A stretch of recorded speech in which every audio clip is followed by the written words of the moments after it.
자, 인사합시다. 할렐루야. 네. 자, 지난주에 월삭이었는데 벌써 달이 많이 찼죠. 오늘은 창세기 28번째, 창세기 29장 31절에서 30장 21절의 내용으로 오늘 토라 포션 공부를 하도록 하죠. 지난주에 이제 야곱이 돌베개 베고 잠든 이야기, 그 사닥다리 너머에 아도나이 주 하나님이 계시고 하나님과 그 땅에 베델 하나님의 집에서 그 돌베개를 두고 하나님과 야곱이 계약을 맺는 사건을 살펴봤죠. 그 야곱이 드디어 이제 바다나람으로 가서 첫눈에 한 여자한테 반하는데 그 여자 이름이 라헬이죠. 그래서 마침 또 사촌 여동생이에요. 라헬과 결혼을 해주세요 했더니 삼촌 라반이 7년 동안 일해라 그랬더니 7년 동안 7년을 술같이 일했는데 또 결국은 레아를 드리게 되죠. 그리고 나서 또 라헬도 얻게 되고 그러면서 14년을 하게 결혼을 위해서 여자 둘을 위해서 14년을 이렇게 노가다 하는 걸 볼 수 있죠. 그러한 가운데 오늘 29장 31절에서 30장 20절까지는 이 두 명의 여자가 아내가 서로 이제 아이 낳는 경쟁을 벌이는 이야기예요. 아이 낳기 게임을 하는 거예요. 그래서 여기에 대해서 우리가 잠깐이지만 잠깐 살펴보고 오늘 굉장히 짧은데 대신에 또 굉장히 가장 중요한 본질적인 내용을 담고 있는 걸 볼 수 있죠. 오늘 잡아서 우리 앞에 놓인 토라의 본문은 서로 수수께끼 같은 내용들을 가지고 있습니다. 야곱은 물론 레아와 라헬의 행동으로 우리가 배울 수 있는 것은 무엇일까요? 여러분, 우리가 성경이라고 생각을 하고 읽고 고대 라피들이 워낙 믿음의 조상 아브라함과 이삭과 야곱 그러면 워낙 신성하게 믿음 좋은 표본으로 우리가 들어왔기 때문에 우리는 그런 편견을 가지고 성경을 읽잖아요. 그러나 정작 모세는 성경을 기록할 때 아브라함에 대해서 이삭에 대해서 야곱에 대해서 그렇게 호의적이지 않아요. 그냥 그들의 실수를 다 적나라하게 기록하고 있거든요. 그래서 오늘 우리가 정말 그 랍비들의 이야기나 교회에서 들어왔던 이야기 말고 정상적인 윤리의식을 갖고 있는 정상적인 사회인, 불신자들이 오늘 본문을 읽어보면 뭐라 할 것 같아요? 믿음의 조상 그러더니 아주 콩가루 집안이네 그럴 거예요. 이 야곱이라는 놈은 형님 걸 뺏어 먹고 오늘 말하면 이제 재산을 탈취한 거 아니에요, 동생이. 상식적으로 형한테 재산의 3분의 2가 가야 되는데 동생이 거짓말해가지고 뺏어 먹고 엄마랑 야합해가지고 형이 죽인다니까 또 형은 동생 죽인다 그러고 또 도망가가지고 그래도 한 여자 위해서 14년을 헌신하는 거 보니까 멋있네. 그러고 나서 봤더니 또 삼촌하고 또 관계 갈등 생기죠.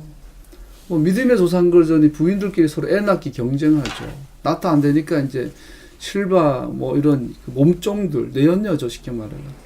부인 외에 다른 여자를 또 2명이나 더 앉혀가지고 애 더 낳죠. 애 낳다 안 되니까 체음제, 마약의 성분인 체음제, 오늘 말하면 뭘까요? 하여튼 오늘 말하면 그 성인용품에 가서나 구할 수 있는 물건을 가져와가지고 또 거래를 해요. 나 이거 줄 테니까 오늘 밤에 내가 남편을 남편하고 잠자리를 가지고 물물 교환하죠. 그 일반적인 윤리의식을 갖고 있는 사람들 눈에 오늘 이 본문은 아주 그냥 콩가루 집안 이야기예요. 자, 그럼에도 불구하고 이것은 토라고 하나님의 말씀이에요. 분명히 모세가 이것을 기록한, 하나님께서 이 모세를 통해 기록하신 의도가 있겠죠. 우리는 뭘 배울 수 있을까요? 또 이것은 정말 하나님께서 그의 백성들이 행동하도록 의도하신 하나님이 시키신 것일까요? 이 본문으로부터 오늘날 하나님께서 원하시는 가족의 삶을 살도록 우리는 도움을 얻을 수 있을까요? 이러한 질문을 하며 잠깐 살펴보도록 하죠. 우리가 오늘 이야기를 읽을 때 우리는 무엇보다도 하나님의 변함없는 자비와 은혜에 충격을 받게 됩니다. 이 아브라함과 이삭, 야곱의 3대가 언약의 이 가족이 3대가 지나가면서 하나님의 계약 백성은 그들의 이기적인 성향의 열매를 거두고 있습니다.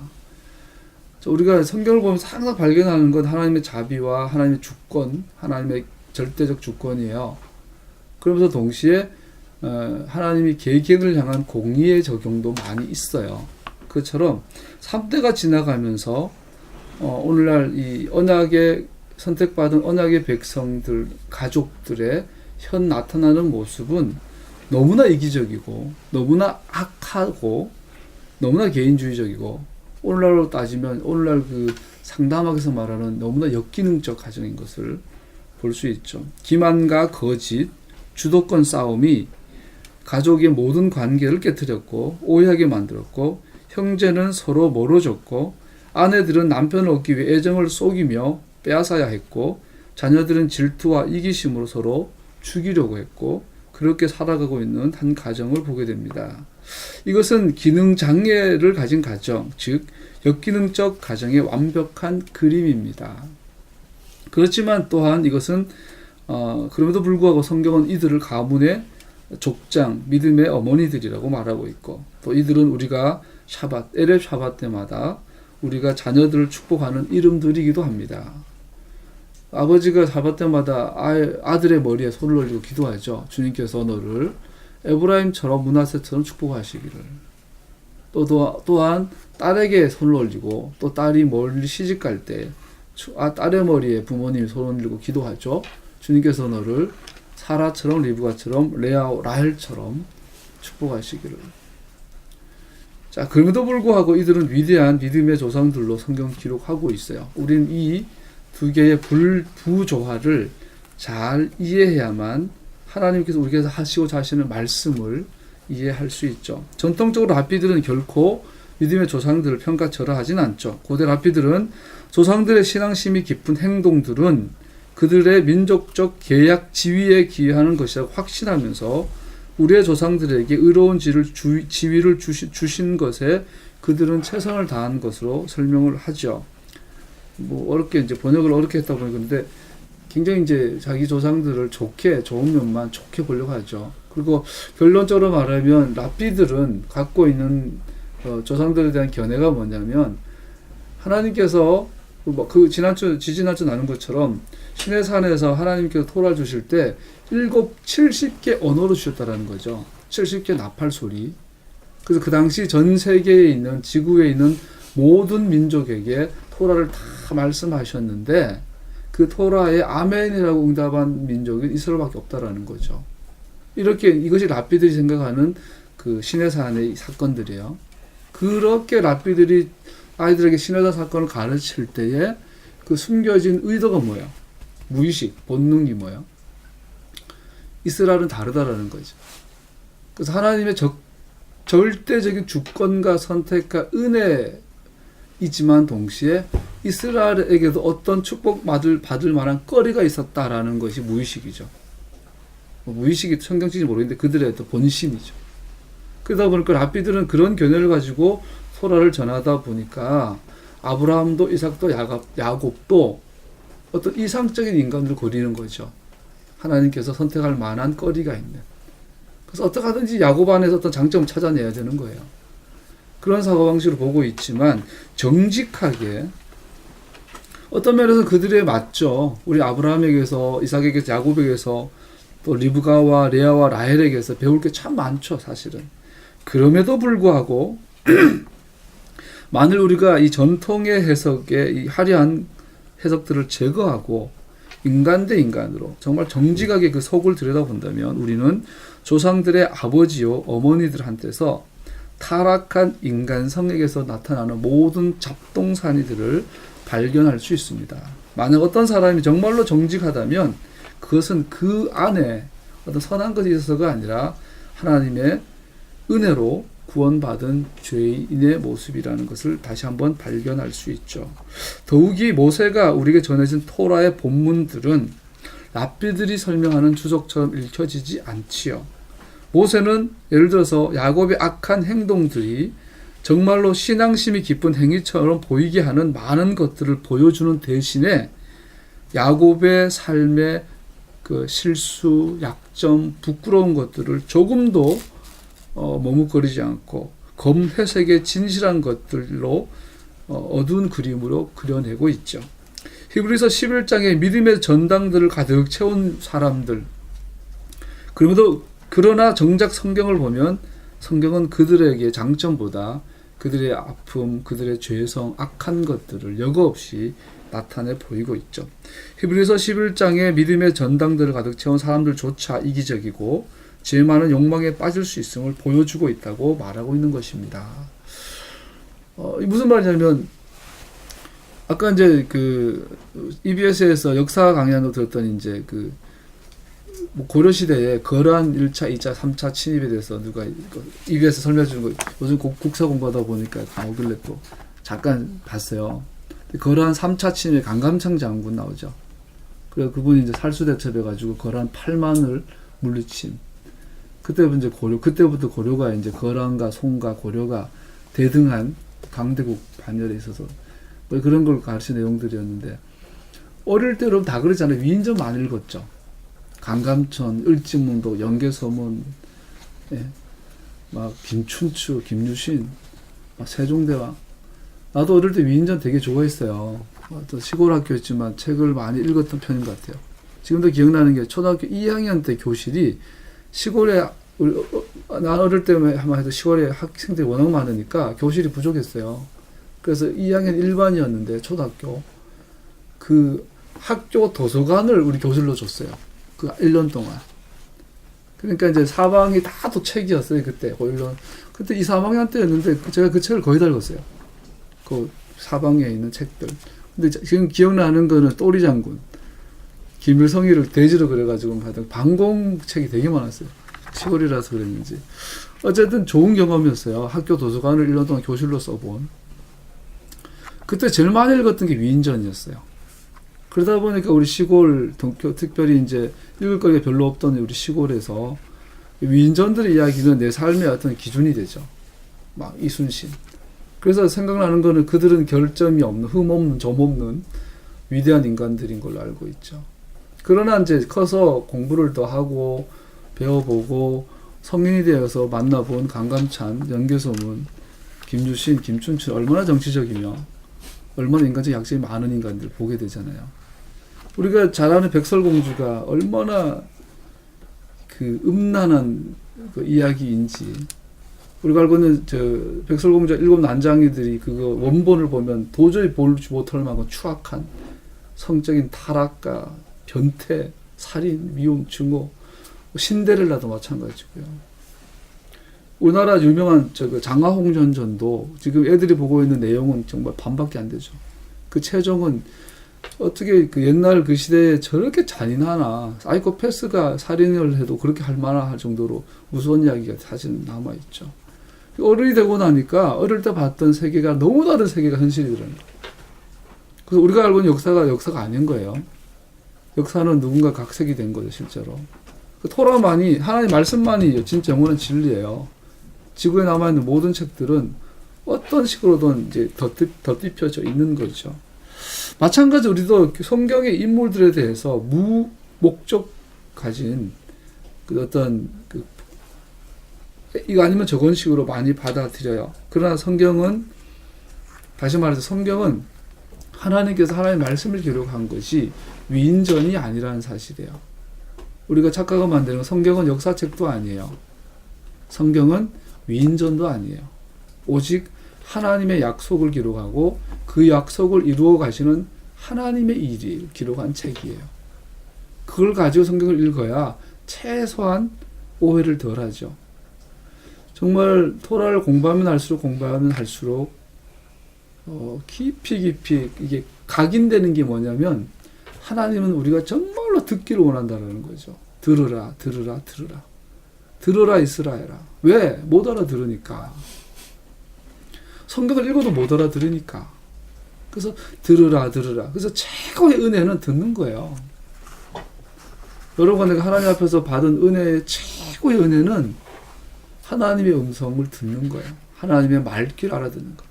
하나님의 의도와 의중을 파악하는 거예요. 그리고 들었다면 증거가 나타나요. 들었다면 변화가 일어나요. 내 삶에 변화가 없다면 안 들으면 못 들은 거예요.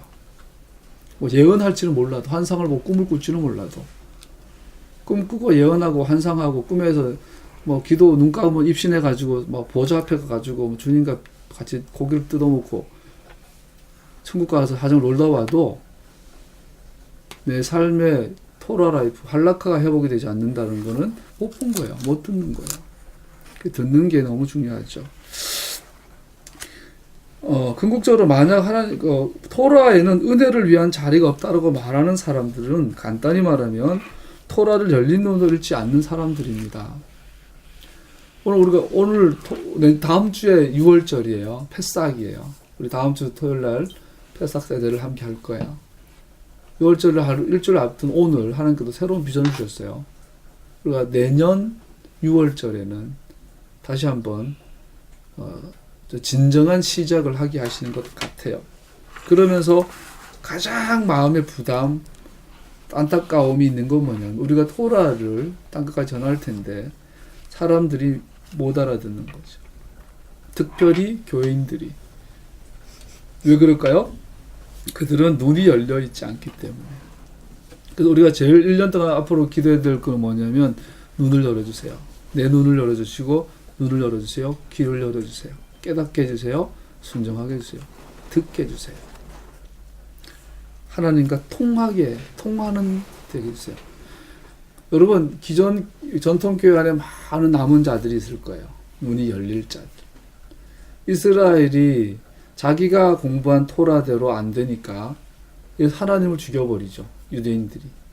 근데 그들 가운데 예수님을 메시아로 하나님으로 모셔드린 자들이 있어요. 눈이 열린 자들이죠. 그들을 가지고 성경은 남은 자라고 그래요. 남은 자. 오늘날도 남은 자가 있을 것이고 여러분과 나도 지금은 들리고 보이지만 어느 순간에 안 들리고 안 보일 수도 있어요. 그래서 우리는 사도 바울의 고백처럼 두렵고 떨림으로 주님의 토라 앞에 서야 돼요. 두렵고 떨림으로. 여기 비록 속임수와 세대에 걸친 죄의 결과로 고통받지만 그럼에도 불구하고 한두 번도 아닌 매번 다시 하나님께 복을 받는 한 가족이 있습니다. 그들의 이야기가 오늘 토라 본문에 기록되어 있습니다. 이것은 하나님께서 불순종하는 자들을 축복하신다거나 아니면 하나님께서 순종하는 사람들을 축복하시는 것에 실패하신다는 것으로 이해될 수 없습니다. 오늘 본문에서 우리가 배우는 것은 하나님께서는 그의 택하신 자들을 축복하시는 것을 포함한 하나님의 언약적 계획은 누군가가 하나님의 자비를 얻을 자격이 있어서가 아니라 그의 주권적인 소원과 의지 때문에 하나님의 축복이 전해진다는 사실입니다. 야곱과 레아, 라헬은 모두 그들의 이기심과 불순종으로부터 오는 부정적인 결과물들을 얻게 될 것입니다. 다시 말하지만 야곱이나 레아나 라헬의 이 삶은 정말로 죄성의 결과물이고 이기심의 결과물들이에요. 그럼에도 불구하고 그들을 향한 하나님의 축복은 매년 새로웠어요. 우리는 기억해야 돼요. 동시에 그럼에도 불구하고 그들이 개인적으로 저질렀던 이기적인 또 악한 본성들은 반드시 책임을 졌어야 했어요. 서로 경쟁하는 아내들 사이에 나타나는 증오, 즉 증오는 자기 중심성의 또 다른 이름인데 서로에 많이 낳기 경쟁하는 아내들 사이에 나타난 이 증오는 자녀들에게 아주 잘 전수되고 가르쳐줬고 그 결과 그들의 자녀들은 어린 동생 요셉을 지나가는 상인들에 팔아넘기는 사건을 낳게 합니다.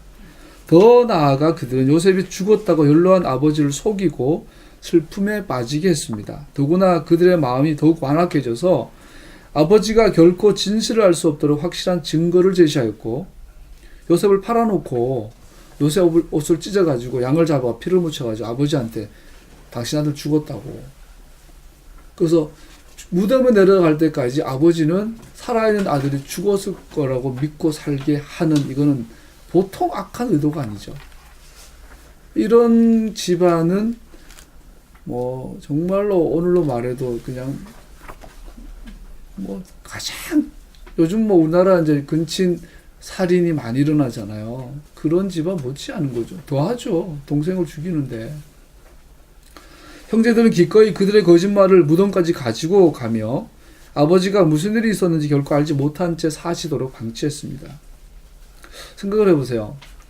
요셉이 형들 사이 12명 있었는데 서로 이렇게 알력이 또 있어요. 엄마처럼, 아버지들처럼. 그러다가 이제 요셉을 보니까 시기 질투가 일어나요. 레아가 라헬을 보고, 라헬이 레아를 보고, 라헬이 남편한테 가, 애 좀 놔주세요. 내가 죽을 것 같아요. 차라리 날 죽이든지. 야곱이 화가 나가지고 하나님 이름 화를 내죠. 하나님이 안 준다. 나보고 어쩌라고. 그러니까 이 시기와 증오, 시기의 다른 말은 증오죠. 이것이 그대로 자녀들한테 흘러가가지고 형들이 동생을 아끼기는커녕 죽이려고 시기 증오에 사로잡히고 동생을 팔아넘겨요. 여러분 옛날에 그 비밀의 정원이라는 책이 있었어요. 그 소설 보면 그런 내용이 있죠. 어떤 큰 저택에 아주 귀족 집안이 사는데 그 동성애가 일어나요.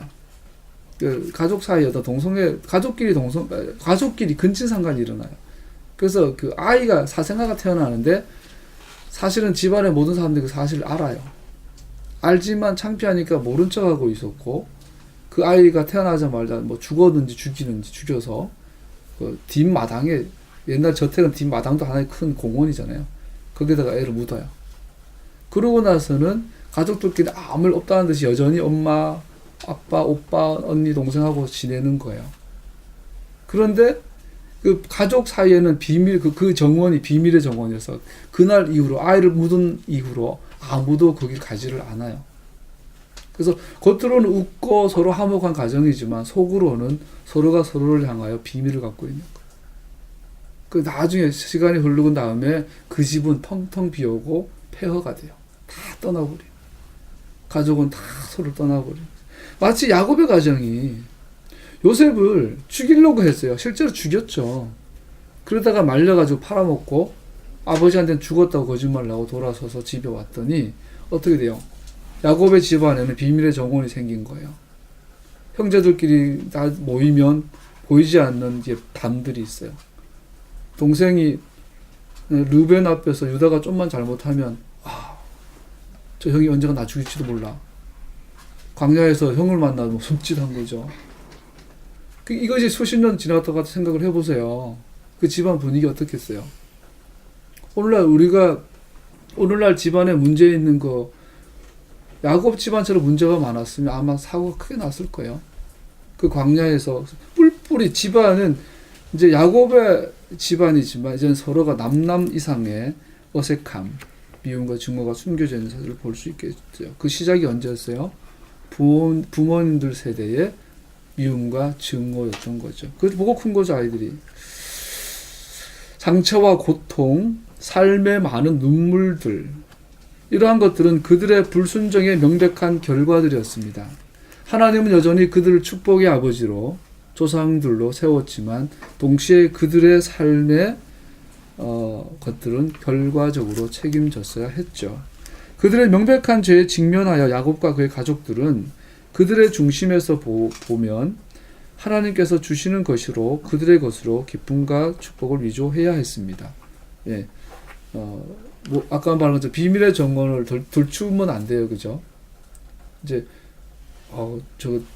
저 아이가 죽어서 파묻었는데 제가 내 동생인지 삼촌인지 뭐 형인지 모르는 거예요, 서로 이게 이런 비밀이 있으니까 그들은 모일정마다 어떻게 해야 돼요?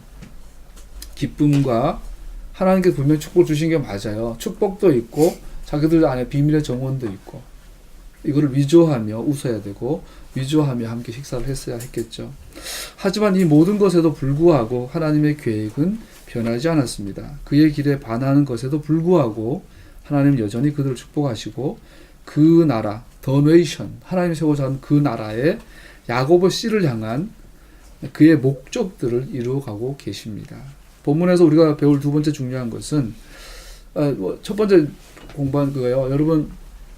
여러분과 내 삶에 여러분과 내가 잘하든 못하든 하나님의 축복은 여전해요. 그걸 믿으세요. 그러나 여러분과 내가 하나님의 길을 떠나면 그 삶의 결과를 우리 먹게 될 거예요. 동시에. 그래서 일단 그래서 솔로몬이 그러잖아. 이왕 살다가는 행복하게 살아라. 맛있는 거 먹고 즐거운 거 보고 네가 하고 싶은 거 다 하고 살아라. 그러나 신후사에 죽음 다음에 하나님 심판이 있는 걸 기억해라. 해 아래 새 것 없다. 하나님을 경외하며 창조자를 기억해라. 그러죠. 여러분, 어차피 여러분과 나는 하나님의 축복 가운데 살다 갈 거예요. 그렇다면 이왕 살 거 잘 살자라는 거죠. 죄짓지 말고 미워하지 말고 살아보자라는 거죠. 본문에서 배울 두 번째 중요한 것은 우리가 성경을 잘못된 길로 해석하고 싶어 하는 마음이 우리 속에 있다라는 거죠. 자, 우리가 그 연애 편지 할 때 그런 거 있잖아요. 연애 편지 그래야 되나? 이제 우리가 요즘 이제 남자들이 어릴 때 만화 좋아하고 막 크면서 독서의 이 단계를 보면 보통 어릴 때 만화 읽다가 그다음에 이제 만화 단계가 넘어가면 소설 많이 읽죠. 소설 많이 읽다 보면 보통 이제 넘어가는 게 이제 에세이 쪽으로 신화 에세이로 넘어가죠. 신화 에세이로 넘어갔다가 이제 그 다음 단계가 사회과학 서적, 자연과학 서적을 많이 보다가 나이가 더 들면 이제 철학이나 이제 철학 쪽으로 가죠. 그 다음에 신학 이런 독서의 패턴들이 부추기 나이가 들면 성숙하잖아요. 이것처럼 우리가 이제 나이가 이게 들어가고 성숙되어져 가다 보면 세상에 보는 눈들이 많이 달라지는데, 그러면서 이제 정치인들이 정상과 정상이 만나서 어떤 합의를 하면 합의 문구를 꼭 발표하잖아요.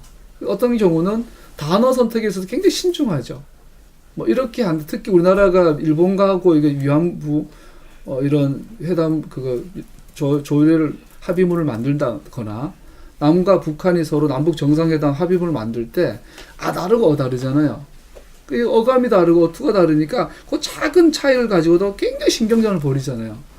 이것은 다른 말로 말하면 우리가 토라를 읽을 때 만고의 진리를 읽을 때도 이게 적용이 돼요. 인간은 본성적으로 내가 원하는 방향으로 읽고 이해하고 싶어 하죠. 오늘 본문은 우리에게 거기에 대해서 우리를 자극을 주고 있어요. 아까 말한 것처럼 랍비들은 오늘 이 콩가루 집안 같은 역기능적 가정의 대표가 되는 야곱의 집안을 보면서 어떻게든지 거기서 믿음의 조상다움, 그죠? 언약의 조상다움을 찾아내려고 읽게 되겠죠. 그런데 명심해야 될 것, 이것은 굉장히 위험한 잘못된 성향이라는 것이죠. 얼핏 보면 하나님께서 레아와 라헬의 이기적이고 죄 많은 행동에 대해서 어느 정도 동의하고 있는 것처럼 보여져요. 아니, 저 짓을 하고 저렇게 남편하고 이게 경쟁해가지고 이기려고 하고 막 심지어 막 체음제, 요즘 비아그라? 체음제 같은 거, 마약 성분에 이런 걸 먹여가면서까지 몽롱하고 막 약기운 빌려가지고 부부관계 해가지고 애를 낳고 싶어 할 정도까지 했는데도 아이를 주셔요. 정말 아이를 보내주셔요. 그죠? 그럼 뭐 본문보다 오해할 수 있잖아요. 이렇게 악하게 이기적으로 해도 하나님께서 어느 정도로 모른 척 해주시네? 이렇게. 왜냐하면 하나님께서는 그들에게 아이들을 주셨기 때문에 그들의 이런 이기적인 모습들에 묵인하는 것처럼 본문은 보일 수 있습니다. 우리 30장 1절 한번 읽어볼까요? 같이 시작. 라헬은 자기와 야곱 사이에 아이가 없으므로 언니를 시세온의 야곱에게 말하였다. 나도 아이를 낳게 해주셔요. 그렇지 않으면 죽어버리겠어요. 라헬은 언니 레아가 자녀를 낳는 게임에서 자기를 이기고 있다고 보기 시작하죠. 그러면서 질투에 빠져서 자녀를 낳아달라 했더니 야곱하고 부부 싸움만 일어나죠. 그러니까 잔머리를 굴려가지고 나는 못 낳아도 빌하를 줄 테니까 당신에게 내 언니 하나 만들어줄 테니까 애 낳아주라. 그랬더니 또 이번에 레아가 보고 났더니 레아는 이에 뒤처지지 않기 위해서 야곱에게 자기의 그 몸종 실바를 또 붙여가 또 자녀를 강제로 낳죠. 자, 여러분 라헬과 레아의 이 본심을 보세요. 이분들은 하나님의 능력을 믿는 것도 아니고 남편 야곱을 사랑하는 것도 아니고 정말로 낳은 아이들을 사랑하는 것도 아니고 그들이 진짜 원하는 건 뭐예요? 경쟁에서 지고 싶지 않은 거예요. 그래서 가장 그들이 이렇게 막 애를 낳고자 했던 이 모든 것은 결국은 뭐죠? 자기의 자기. 야곱을 위한 것도 아니고 아이를 위한 것도 아니고 하나님을 위한 것도 아니고 결국은 자기의 이기심을 채우고자 하는 마음이었던 것이죠. 그런데 문제는 심지어 나가서 아이 낳는 게임이 과열되다 보니까 이 라이벌들은 물물 교환을 통하여 야곱과의 시간을 사고 있습니다.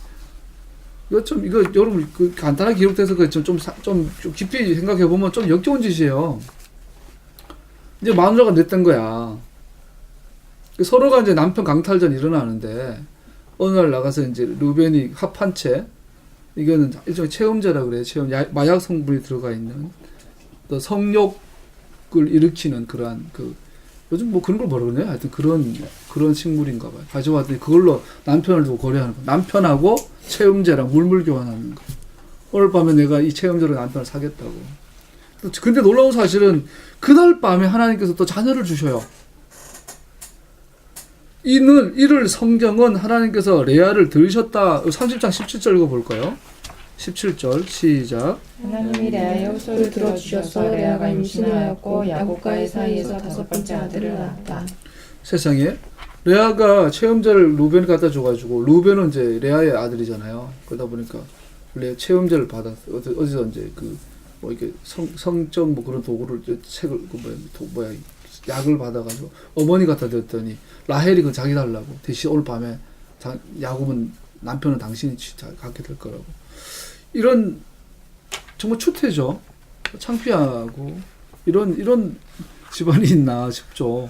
그런데 문제는 하나님 성경은 이렇게 기록하고 있다는 거죠. 하나님께서 레아의 호소를 들어주셨다. 그러니까 우리는 오늘 아까 말씀드린 것처럼 성경을 보면서 조금 이게 불법은 아닌데 편법을 정도는 봐주시네. 우리나라가 이제 우리나라의 특징이 뭐 자학이지만 우리나라 사람들은 어디 선교사님 그러더라고요. 인터컵 선교사님이 이제 강의할 때 그러더라고요. 전 세계 어디 가도 선교사 없는 나라가 없대. 한국 선교사. 그래서 뭐 중동에 갔는데 그분이 이라크인가 어디 이란인가 하는데 학생 비자를 받아가지고 대학교 학생으로 이제 간 거예요. 가서 이제 대학 졸업회가 논문이 끝날 때까지는 있는 거죠. 그 사이에 계속 학점만 계속 때우고 이제 선교 사역을 하는 거예요. 하다가 이제 졸업반이 돼가 논문을 쓰고 나 학위를 받으면 졸업하면 이제 비자가 취소가 되니까 돌아와야 되는 거야. 그럼 어떻게 해요? 대학원 진학을 하는 거야. 또 대학원 진학해가지고 의도적으로 계속 박제를 받는 거야. 그래가지고 계속 선교 사역을 하는 거예요. 그래서 그분 자랑하더라고. 내가 학생 비자 계속 이렇게 해가지고 10년 동안 안 쫓겨나고 살겠습니다. 그 사이 이런 교회가 세웠습니다. 우리는 어떻게 해요? 아멘 그러죠. 할렐루야 지금 영광 돌린다고. 근데 그게 다 편법이잖아요. 그러면서 웃으면서 그래요. 영국이나 캐나다나 미국 선교사들은 그런 융통성이 없다고. 다 끝나면 간다고. 근데 과연 뭐가 더 잘한 걸까요? 100년이 지나고 났을 때 어떤 게 정말 영변일까요? 우리는 참 편법에 능해요, 그죠? 불법도 아니고 합법도 아닌데 편법인데 이거 잡혀들 것 같기도 하고 아닌 것 같기도. 우리 참 많잖아요, 그죠? 우리가 장사를 잠깐 해봤잖아요. 이렇게 하면 불법, 이렇게 하면 합법, 이런 게 너무 많단 말이에요, 우리 사회에. 마찬가지로 이거 읽으면서 이거 이상한데? 근데 하나 들어주셨대. 그러면 우리 선뜻 우리에게 적용하잖아요. 이 정도는 괜찮아. 이 정도는 괜찮아. 이렇게 말할 수 있죠. 여기에서 두 번째 중요한 교훈이 있습니다. 하나님께서는 이거 넘어가기 전에 조심하십시다. 우린 편법은 하나의 방법이 아닙니다. 깨끗하지 않으면 이거는 지혜롭게 잘 들어야 되겠죠. 치사하고 비겁한 행동으로 목적을 수단화 정당화하지 마십시다. 넘어가고요. 세 번, 이거를 통해서 우리가 최종적으로 오늘 정말 중요한, 오늘 돌아보지 가장 중요한 부분 같은데, 이거를 기억해야 돼요. 하나님께서는 자녀를 주시는 것 자체는 축복이십니다. 그러나 자녀를 주심에 있어서 오늘 본문은 아이를 주시는 환경이나 그 아이들이 임신하게 된 방법들에 대해서는 그 어느 것도 말씀하시지 않고 있다는 사실을 우리는 기억해야 합니다. 자, 묻습니다. 그러면 레아가 이 체험자를 팔아가지고 그 대가로 남편을 얻어가지고 그날 밤에 부부관계해서 애가 태어났어요. 이 아이는 축복의 자식이에요. 어때요? 반대로 눈을 여기겠지만 옛날에 같이 봤나요? 뉴욕 어느 미국의 그 흑인 아가씨가 퇴근을 하고 뉴욕 할렘가를 지나가다가 그냥 얼굴도 모르고 이름도 모르는 깡패한테 그 갱단에게 성폭행을 당해요. 그리고 그날로 넘어갔는데 공교롭게도 임신을 했어요. 아이를 낳았어요. 그 아이는 아버지가 누군지도 몰라요. 이름도 몰라요. 그 아이가 크면서 이제 엄청난 방황을 했다 그러죠. 엄마한테 물어봐요. 나는 누구예요? 우리 아버지 누구예요? 엄마는 길 가다가 누군지도 모르는 남자한테 성폭행 당해가 나를 가졌는데 나는 누구예요? 나는 축복받은 존재 맞나요? 막 이런 의문 가운데 살다가 그분이 이제 청소년기를 그렇게 막 마약하고 하다가 어느 날 하나님을 만나고 토라 앞에 서며 하나님의 은혜 앞에 섰을 때 자기가 소중한 존재인 걸 발견하게 되고 회개하게 되고 결국 목사님이 되어서 할렘가의 아이들 사역하고 있다 이런 간증하는 걸 들어본 적이 있거든요. 자, 이야기를 하고 있는 거예요. 자, 부모가 어떤 상황으로 어떤 상태로 아이를 낳더라도 성경은 반드시 그 아이에 대해서 어떤 말도 하지 않고 축복의 존재라는 것만 말씀하고 있어요. 이 아이가 폭행과 폭력으로 임신된 것을 고려할지라도 그들은 여전히 하나님의 손으로부터 왔고 여전히 믿을 수 없는 축복 가운데 있습니다. 어린 아이들은 새로운 세대를 나타내며 그래서 아이들은 하나님께서 영광 받으시고 그의 길로 살아갈 새로운 희망입니다. 아이들은 잘못된 길을 가는 세대 가운데 새로운 시작입니다. 하나님께서는 레아와 라헬의 악한 행동을 축복하신 것이 아니라 자녀를 주신 것은 새롭게 시작하시는 하나님의 방법입니다. 자, 레아가 정말 이상한 방법으로 자녀를 갖게 해달라고 기도하고 했는데 하나님께서는 그 기도를 들으시고 자녀를 주셨다. 이 말은 레아의 악행이 라헬의 악행에 대한 하나님의 수용이 아니라 하나님의 그것을 모른 척 해주시는 것이 아니라 레아와 라헬의 이기적이고 서로 증오하는 이 악행에도 불구하고 이 집안에 하나님의 의와 하나님의 도를 행할 새로운 세대를 세우기 위해서 자녀를 주셨다라는 사실인 것이지요. 이 지구상에 태어나는 모든 아이들은 하나님께서 세상을 새롭게 하시게 시도하시는 하나님의 엄청난 축복인 것이죠. 자, 여러분 상상을 해보세요. 아담과 하와가 낙원에서 쫓겨나요. 그리고 쫓겨나기 전에 표를 받아요. 그러면서 뭐라 그러냐면 너에게 여자의 후손 내가 자녀를 주겠다 그래요. 이건 뭐 하나님께 다 가르쳐 주셨겠지만 우리가 그냥 재밌게 생각을 해보면 하와는 시어머니가 없잖아요. 언제 아담이 배꼽이 있었을까?純粋하와가 배꼽이 있었을까? 배꼽은 엄마 배 속에 나올 때 탯줄을 잘라야 배꼽이잖아요. 근데 아담은 탯줄이 없었잖아. 하와는 탯줄이 없었잖아. 다른 말로 뭐래요? 아담과 하와는 1000년을 살아도 사람이 사람을 낳는다는 거 들어본 적도 본 적도 없어요. 그죠? 태교라는 것도 모르고 사람이 사람을 낳는다라는 게 자기가 들은 건 뭐예요? 하나님께서 흙을 주물럭거리고 만드셨다라는 거야.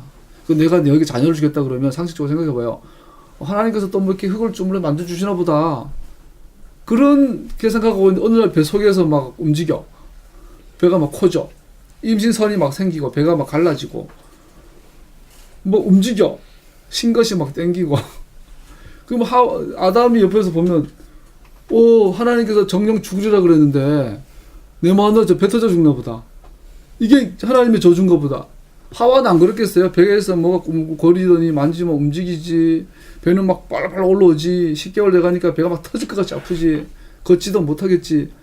그러면서 10개월 내내 회개했을 거야. 정령 죽이라 그러는데 하나님 그냥 곱게 죽게 해주지 배 터져 죽게 하시나요? 그러고 막 그러다가 어느 날 배가 터졌는데 애가 나온 거야.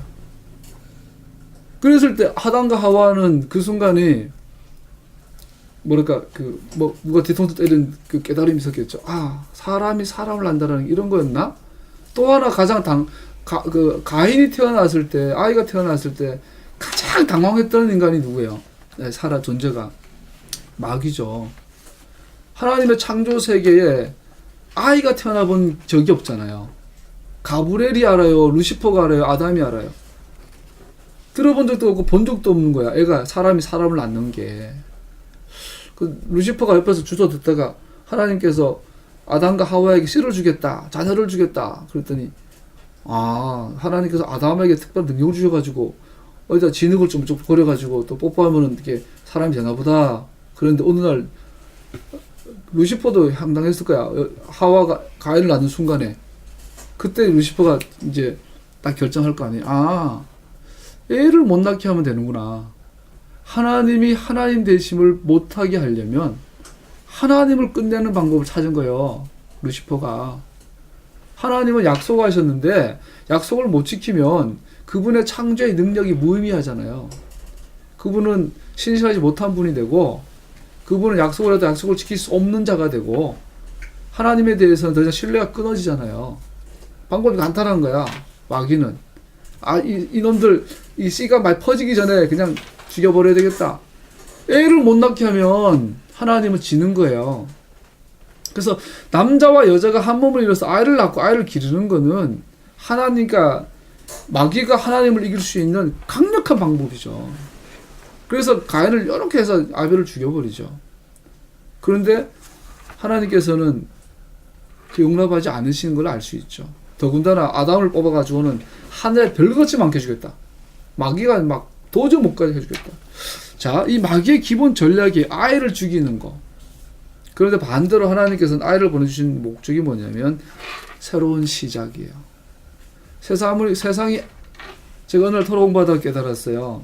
우리가 기독교에서 보통 전통교회에서 종말론 공부하면 마지막에 7년 대환란이 오고 뭐 3년 큰 환란, 3년 큰 환란이 오고 뭐 중간에 적그리스도가 나타나가지고 멸망 가증한 것을 세우고 막 삼성전 세워지고 그래가지고 막 7 나팔, 7 대접, 7 대접 되면 이제 세상은 초토화되고 하늘에서 서로 거룩과 세례를 온대.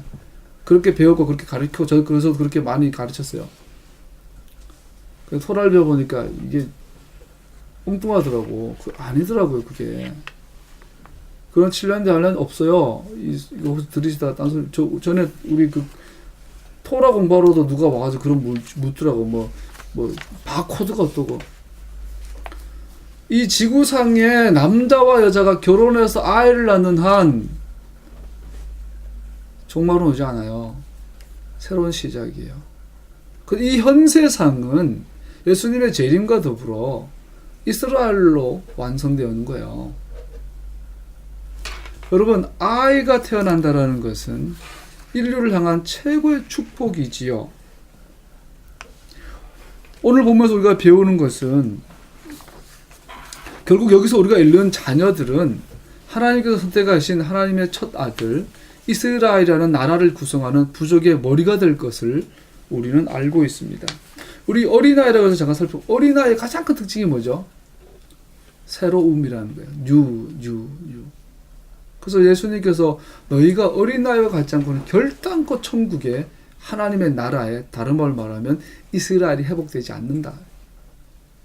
천국, 하나님의 나라, 이스라엘이 회복되려면 반드시 어린아이다움이에요.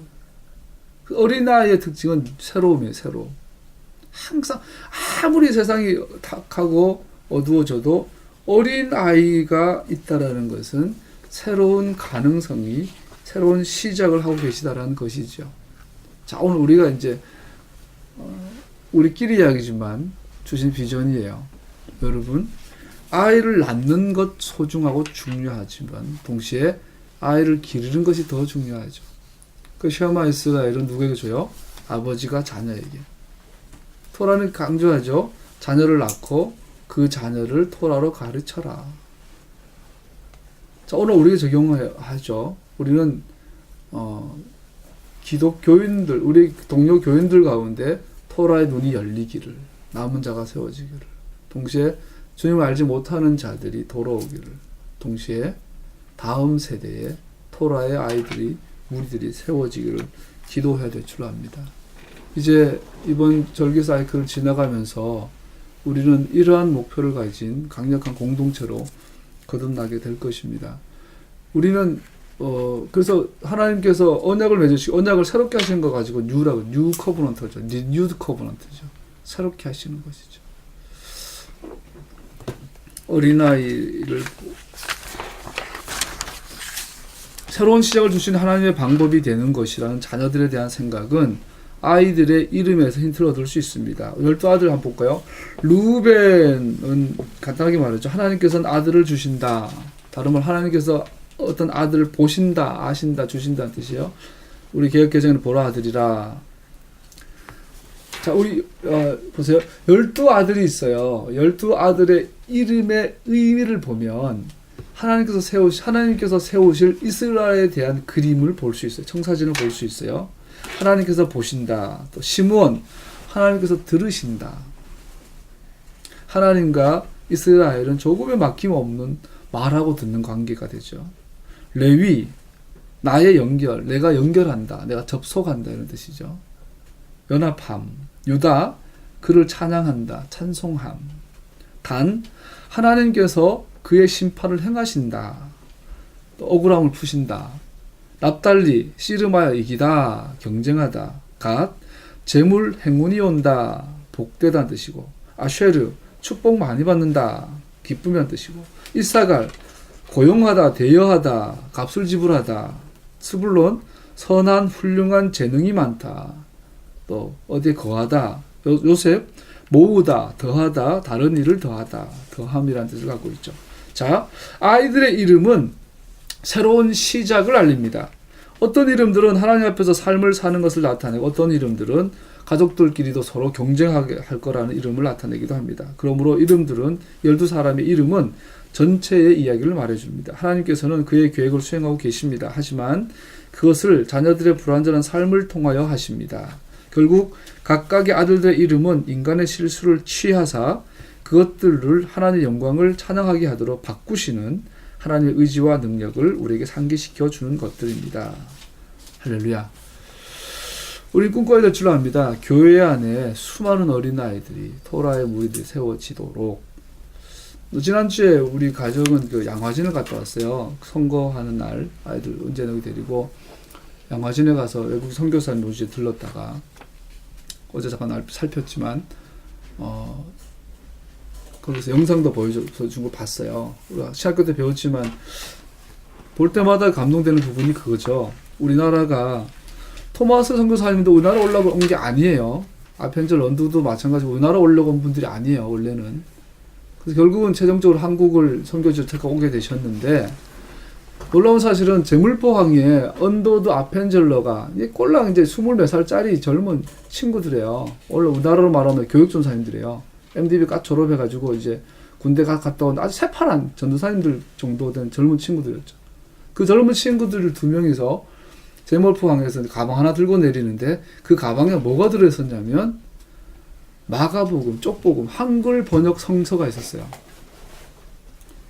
인류 역사상, 교회 역사상, 선교 역사상 어떤 나라가 복음이 전해지기 전에, 선교사가 도착하기 전에, 교회가 세워지기 전에 성경이 번역된 나라는 없어요. 저 만주 지방에서 로스 선교사 중심으로 마가복음, 쪽복음이 번역이 되고, 일본에서 이수정 우리 선교사님 통해서 이렇게 사복음서, 누가복음 위주로 이게 번역이 돼서 밑에서 위에서 번역 성경을 가지고 번역된 한글 성경으로 우리나라는 부흥을 경험하죠. 근데 구시대가 무너지는 모습을 바라보고 신문물이 들어오는 가운데 그 당시에 성경이라는 신문물은 아주 획기적인 전국을 강타했죠. 그 결과 120, 30년, 50년 지난 지금 한국교회는 어마어마한 부흥을 했죠. 그거를 보면서 뭉클해요. 볼 때마다, 들을 때마다 그 이야기는. 정말 우리나라는 성서조선, 하나님의 말씀 사랑하는 나라.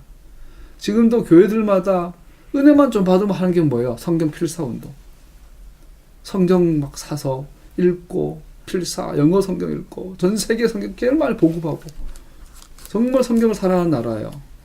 그걸 볼 때마다 가서 뭉클하고 한데, 그럼에도 불구하고 한쪽에서는 너무 막막한 거예요. 묵묵한 거예요. 답답한 거예요. 성경을 처음 받았을 때 그 감격을 가지고 우리는 전통을 만들어 버렸어요. 그래서 우리는 뭘 전해야 돼? 여러분 받은 그 성경에 우리는 토라 회복을 해야 합니다. 토라로 돌아가야 합니다. 우리가 갖고 있는 이 좋은 성경의 전통에 빠진 게 있습니다. 토라에 대한 오해가 있습니다. 언약에 대한 오해를 하고 있습니다. 그걸 하게 되면 어떻게 돼요? 이단되죠. 와, 이 성경을 사랑하는 그 순수한 마음, 이제는 100년이 넘어선 전통에 대한 괴물이 되어버렸는데, 이 철옹성 같은 이 성경 사랑하는 이 전통이라는 괴물을 앞에 우리 어떻게 토라 회복을 할 운동을 일으켜야 되나? 이건 정말 하나님만이 하실 수 있구나. 일본 막 저러고, 북한 저러고, 우리나라 이러고, 미국, 러시아, 중국 저럴 때 통일을 앞두고 토라 회복만이 우리나라 민족의 유일한 희망인데, 토라 회복을 가장 방해하는 게 지난 100년 이상의 성경 사랑하는 전통이구나. 이거 어떡하냐? 답답하고 안타까워요. 그런데 방법이 있어요. 어린아이들 토라 같이 어린아이들에게. 다음 세대에 토라를 당연히 받아들이는 어린아이들을 많이 세워야 될 줄 압니다. 하나님께서 그래서 우리를 지금까지 준비시켰다고 믿습니다. 여러분, 제주도에, 서울에, 평양에, 용천에, 신의주에, 원산에 우리 토라 스쿨을 세워야 돼요. 토라 티처들 많이 만들어야 되고, 어릴 적부터 토라를 배워가는 어린아이들 많이 기르도록 인도하실 거예요. 지금까지 우리 그렇게 준비시켰어요. 원래 이 사이클이 그 시작의 원년이 될 거예요. 본격적으로 우리는 토라를 어린아이들에게, 불신자들에게, 또 기신자들 가운데 남은 자들에게 전하는, 여러분, 나는 이제부터 용사가 될 거야.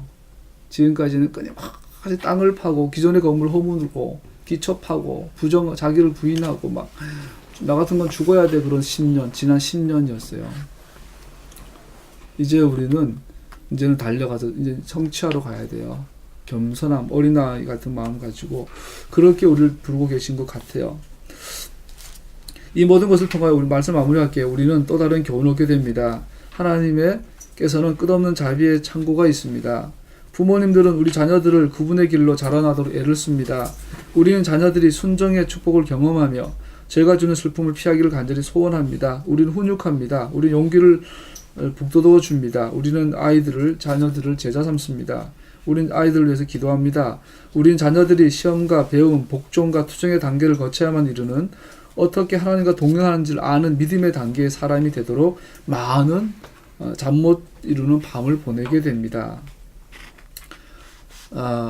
여기서 오이코스 한번 찾아보고, 우리가 오이코스라는 개념 잠깐 설명하면, 베이트, 그죠? 우리가 토라의 집을 하나 가정이라 그러잖아요. 베이트라 그러잖아요. 근데 이것이 헬라 성경으로 번역이 되면서 오이코스로 단어 번역이 되죠. 오이코스는 집, 하우스, 이런 가정, 이런 홈이란 뜻이죠. 근데 오이코스로 이게 헬라어로 번역이 될 때 오이코스는 좀 더 사회적 의미가 있다고 그래요. 이 혈연적 의미보다. 그래서 옛날에는 가족 그러면 혈연 공동체였어요. 그러나 사도들의 성서, 소위 신약 성서에서 말하는 가정은 오이코스예요. 그것은 사회 공동체, 사회적인 관계예요. 공동체를 말해요. 예수님도 그래요. 누가 내 아버지요, 누가 내 형제냐? 아버지 뜻대로, 토라대로 사는 사람이 내 형제와 자매가 아니냐? 자, 여기서 말하는 자녀가 뭘까요? 단순히 남자 여자가 결혼해가지고 나는 내 친아들을 말할까요? 물론 그것은 자녀죠. 그러나 성경이 말하는 더 근원적인 자녀는 뭐예요? 내가 누군가를 위해, 영혼 구원을 위해 기도하고 그 사람이 토라 라이프를 살아가며 토라의 사람이 되도록 도와주는 그 모든 것이 양육이 되는 거죠. 그렇다면 이거는 결혼한 사람이나 결혼 안 한 사람이나 모두를 향한 부르심이에요. 우리는 죽을 때까지 자녀를 제자 삼고 제자 만드는 일에 우리 헌신해야 해요. 우리나라가 어린이집이 지금 너무 많아가지고 작년에 500개가 문 닫았다고 그러더라고요. 하나님께서 우리 꿈을 꾸십시다. 어린아이들에게 많은 토라를 가르칠 수 있는 교회가 세워지는 것을. 이제 우리는 보는 거예요. 저도 개척한 지 10년이 되고 목회한 지 20년도 지났지만 그 가운데 이제 알겠어요. 하나님께서 꿈꾸는 에클레시아가 무엇인지. 다음 세대에 토라를 가르치는 공동체예요. 그것을 위해서 여러분 내가 부름받은 것으로 믿습니다. 그러나 이 모든 것은 하나님의 자비에 달려 있습니다. 우리가 아무리 애쓰더라도 시간을 낭비하지 않는 것은 오직 하나님의 자비에 달려 있습니다. 그러므로 우리가 해야 할 일은 하나님의 자비를 구하며 하나님의 자비 가운데 있는 것입니다. 우리 자신과 우리 자녀들에 대해 하나님의 자비하심을 구하며 의지해야 합니다. 우리 하나님께서 우리의 자녀들에게 메시아이신 예수와에 대한 진리, 예수와께서 그들의 구주가 되시며 뿐 아니라 하나님 앞에서 겸손하시고 의롭게 걸어가신 것에 대한 본이 되신다는 것을 나타내 주신 것을 보다 나타내신다는 걸 가르쳐야 합니다. 하나님의 자비에 대한 더 큰 예는 없습니다. 이보다 부디 우리들의 가정에 대한 기록이 오는 야곱의 가정에 대한 기록이 다음 세대에 역기능으로 많이 했던 것과 다르게 오늘 여러분과 나의 가정에 대한 기록이 다음 세대에 예수님을 더 가까이 하는 의와 진리의 길로 기록되어지고 들려지기를 기도해야 합니다. 우리가 하나님의 자비를 구하고 하나님 앞에서 발견되었다는 사실들을 전해야 합니다. 할렐루야. 오늘은 짧은 내용인데 두서없이 나왔지만 가장 중요한 내용이에요. 이번 주 토라 포션을 준비하면서도 사실은 딱 잡히진 않더라고요. 그러면서 알게 되는 건 가장 중요하다. 창끝이다. 그래서 화살을 쏘면 화살의 촉끝의 내용이 바로 이번 주의 토라 포션이구나 알게 됐어요. 그러면서 6월절 일주일 앞둔 오늘 하나님께서 우리가 다음 사이클에 대한 준비를 미리 주시는 것 같아요. 매년 6월절이 다가올 때마다 우리는 새로운 생명을 얻게 될 것입니다. 초막절이 끝나고 6월절에 온 이 겨울 기간, 그 사이에 한우카가 있죠. 성전이 무너지고 성전이 회복되는 경험하며 또 이스라엘을 죽이려고 하는 것에 대해서 구원받는 불임들을 지나가 이 어둠의 계절 단계를 지나가면 새싹이 돋는 패싹이 시즌이 옵니다. 우리 평생의 패싹이 올 때마다 하나님은 새로운 것을 보이실 겁니다. 새로운 꿈을 꾸게 하실 겁니다. 이번 6월절을 통해서 여러분과 내 삶이 이제 수많은 벼르져서 하나님이 쏘시는 화살에 관역에 이르는 창끝으로 날카로움으로 회복되는 이 원래 사이클이 되기를, 절기가 되기를 예수와 이름 축복합니다. 기도하겠습니다.